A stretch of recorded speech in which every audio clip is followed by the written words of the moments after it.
Lembrando que eu coloquei o token de autorização novamente, então precisa para ele fazer a comunicação entre a sua Web Application e a sua CLI. E na teoria ele deveria encontrar apenas 168 vulnerabilidades. Beleza? Então aqui está a análise realizada com sucesso.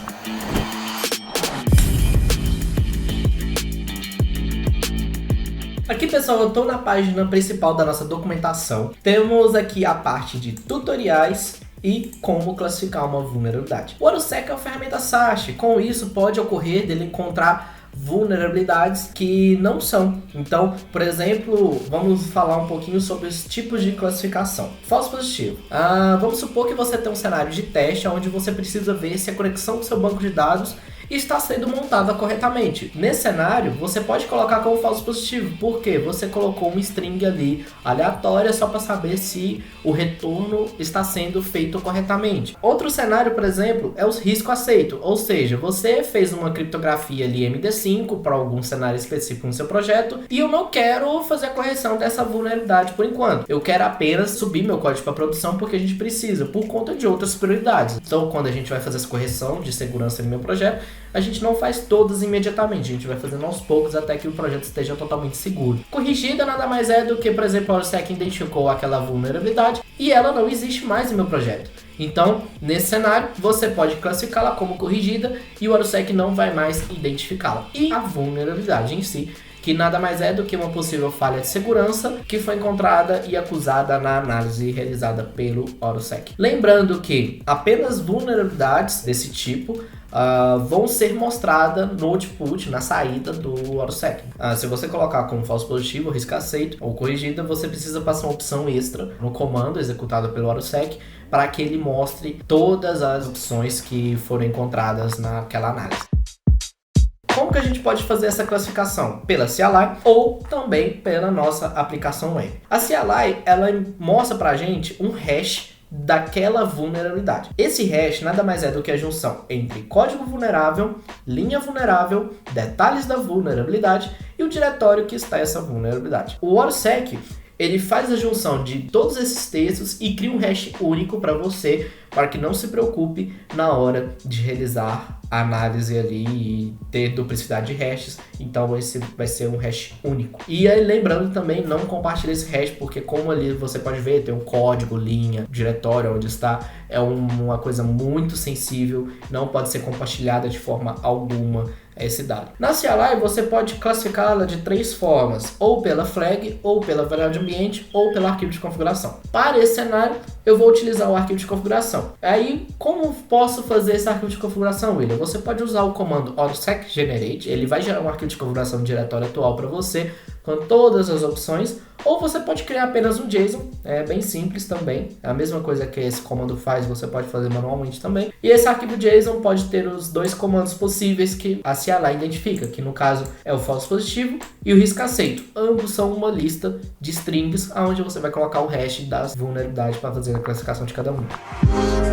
Eu tenho aqui o meu projeto OruSec na versão 2.1.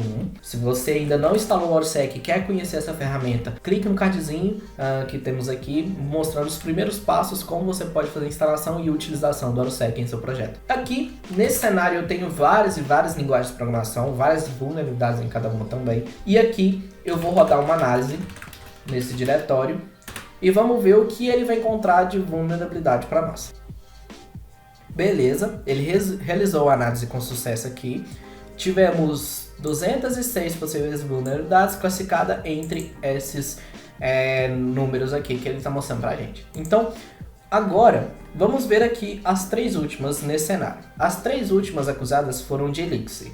Uma falando que não tem conteúdo de política de segurança, outra falando que o HTTPS nesse arquivo não está habilitado, e outra falando que tem um possível XSS também nesse arquivo aqui. Então, você precisa fazer a correção de ambos. Só que eu não quero fazer a correção agora dessas hashes. Então, vou pegar aqui, ó, o OruSec coloca o reference hash e o hash de referência para a gente fazer a cópia dele e colocar na classificação. Então, vou copiá-lo aqui, apenas esse texto.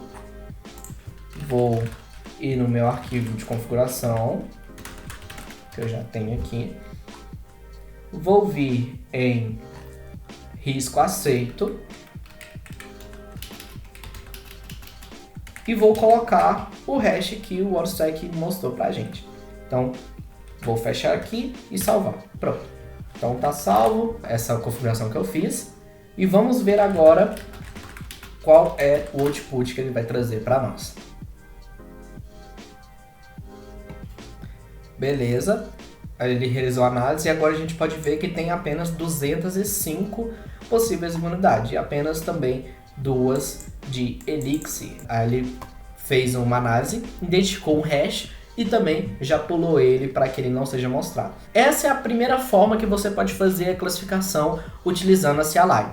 E como que eu posso fazer a classificação utilizando a minha Web Application? Nesse cenário aqui, a gente recomenda que você utilize apenas um. Se você vai utilizar apenas flags, utilize as flags. Se você quiser utilizar arquivo de configuração, utilize apenas ele. Não faça mistura entre flag e arquivo de configuração. Use apenas em um lugar.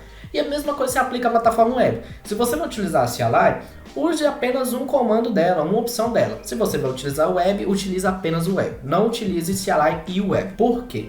A classificação de CLI não vai enviar para a web. E a de web já interfere na da CLI. Então, por exemplo, se eu fui lá na web e fiz a classificação de falso positivo, vai apresentar na CLI?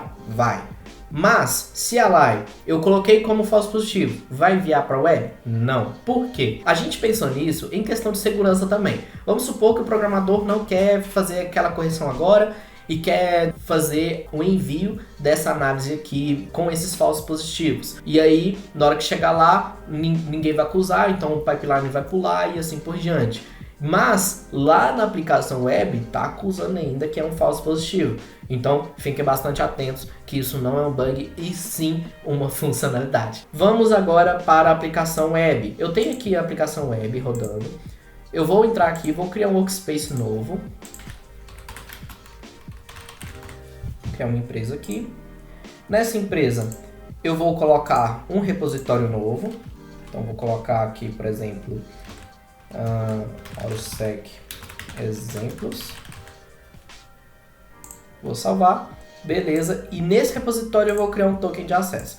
Vocês podem ter visto que nos vídeos anteriores a gente criou o token de acesso de empresa e ele cria o repositório sozinho. Nesse cenário eu criei um repositório na própria interface gráfica e ele vai apontar exatamente para esse repositório, não vai ser para qualquer um da minha empresa. Eu posso colocar aqui também uma descrição, vou salvar e vou copiar esse token de acesso. Ele é apenas visto uma vez, agora eu não posso vê-lo, vou identificá-lo novamente. E vamos ver as vulnerabilidades que ele vai enviar para nossa Web Application.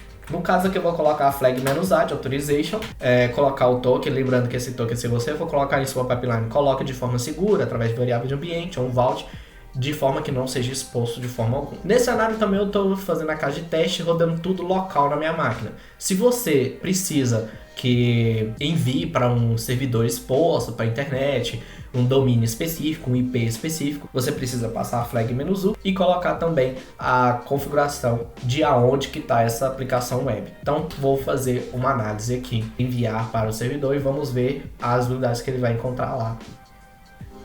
Beleza, agora ele mostrou as vulnerabilidades aqui pra gente. Vamos vir aqui, tem todas as vulnerabilidades que ele encontrou.